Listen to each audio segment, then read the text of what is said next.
જય શ્રી કૃષ્ણ બાળકો. સામાજિક વિજ્ઞાન ધોરણ 6 પાઠ 1 ચાલો ઇતિહાસ જાણીએ. મારું નામ છે ટીનાબેન મૌર્ય. અહીં આપણે પહેલા પાઠના સ્વાધ્યાયના પ્રશ્નોની સમજૂતી મેળવીશું, જે પાઠ્યપુસ્તક આધારિત છે. તો એનો પહેલો પ્રશ્ન છે, નીચે આપેલા પ્રશ્નોના વિકલ્પમાંથી યોગ્ય વિકલ્પ પસંદ કરી ઉત્તર આપો.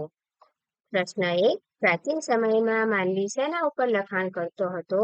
તો અહીં એનો જવાબ છે સી, ભુર્જ વૃક્ષની આંતરછાલ. બીજો સવાલ છે, નીચેના પૈકી કયો પ્રાચીન ઇતિહાસ જાણવા માટેનો સ્ત્રોત નથી? તો આનો જવાબ છે ડી, વાહનો. ત્રીજો સવાલ, નીચેનામાંથી કયા લખાણો લાંબા સમય સુધી ટકી રહે છે? આનો જવાબ છે એ, અભિલેખો. પ્રશ્ન 2, ટૂંકમાં ઉત્તર આપો. પ્રશ્ન 1, બીસીનો અર્થ સમજાવો. બીસીને અંગ્રેજીમાં બિફોર ક્રાઇસ્ટ કહેવાય, એટલે કે ઈસુ ખ્રિસ્તના જન્મ પહેલાનો સમય. ઉદાહરણ તરીકે 2000 ઈસવીસન પૂર્વે, એટલે કે ઈસુ ખ્રિસ્તના જન્મ પહેલાના 2000 વર્ષ. બીજો સવાલ છે, એડીનો અર્થ સમજાવો.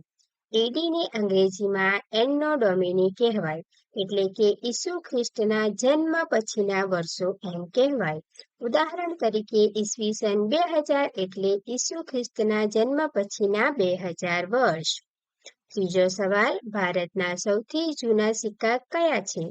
ભારતમાં ઈસવીસન પૂર્વે 5મી સદીના પંચમાર્ક સિક્કા સૌથી જૂના સિક્કા છે. ચોથો સવાલ, ઇતિહાસ જાણવાના સ્ત્રોતો કયા કયા છે? તાડપત્રો, ભોજપત્રો, અભિલેખો, તામ્રપત્રો, સિક્કા, જૂની ઇમારતો, ઈંટો, પથ્થરો, ઓજારો, ખોરાકના નમૂનાઓ, મનુષ્યો અને પ્રાણીઓના હાડકાં, પ્રવાસ વર્ણનો વગેરે ઇતિહાસ જાણવાના સ્ત્રોતો છે. પાંચમો સવાલ, બીસીઈ એટલે શું? બીસીઈને અંગ્રેજીમાં બિફોર કોમન ઇરા કહેવાય છે. સામાન્ય કે સાધારણ યુગ પૂર્વે ઘણીવાર સાલવારીને બીસીને બદલે બીસીઈ તરીકે પણ લખવામાં આવે છે. ત્રીજો પ્રશ્ન, યોગ્ય રીતે અ વિભાગને બ વિભાગ સાથે આપણે જોડવાનું છે, એટલે કે જોડકા જોડવાના છે. તો અભિલેખો એટલે શું? તો કે પથ્થર કે ધાતુ પર કોતરેલું લખાણ. ભોજપત્રો એટલે કે ભુર્જ નામના વૃક્ષની છાલ. તામ્રપત્રો એટલે તાંબાના પતરા ઉપર કોતરેલું લખાણ.